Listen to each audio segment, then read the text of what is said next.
அதான் பேட்டி கொடுக்கும்போது சொன்னேன், நான் அழிந்தால் நான் மட்டும்தான் அழிவேன், உங்களை அழிய விடவே மாட்டேன். நான் நல்லா இருந்தா உங்க எல்லாரையுமே நல்லா இருக்க வைப்பேன்.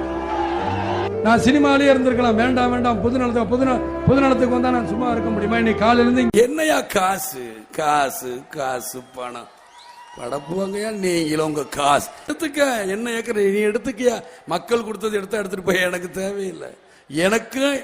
எனக்குன்னு ஒரு ஏதோ ஒரு இடம் கொடுப்பீங்களா, அது இருக்கும்ல. என் மனைவிக்குன்னு ஒரு இடம் இருக்குன்னு உங்க சட்டத்தில் இடம் இருக்கும்ல. என் பிள்ளைக்குன்னு இத்தனை இருக்குல்ல, அது கிடைச்சா எனக்கு போதும்.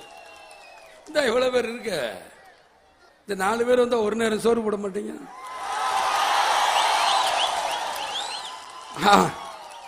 அதுலயே நம்மளுக்கு போதும், முடிஞ்சிடும். இத்தனை பேர் வீட்டுக்கு நான் போயிட்டு வரக்குள்ள முடிச்சிடும். என்னையா காசு காசு காசு பணம் படப்புவாங்கயா, நீங்களும் உங்க காசு என்னையா கோடி கோடியா சேர்த்து வச்சு எங்கயா கொண்டு போறீங்க?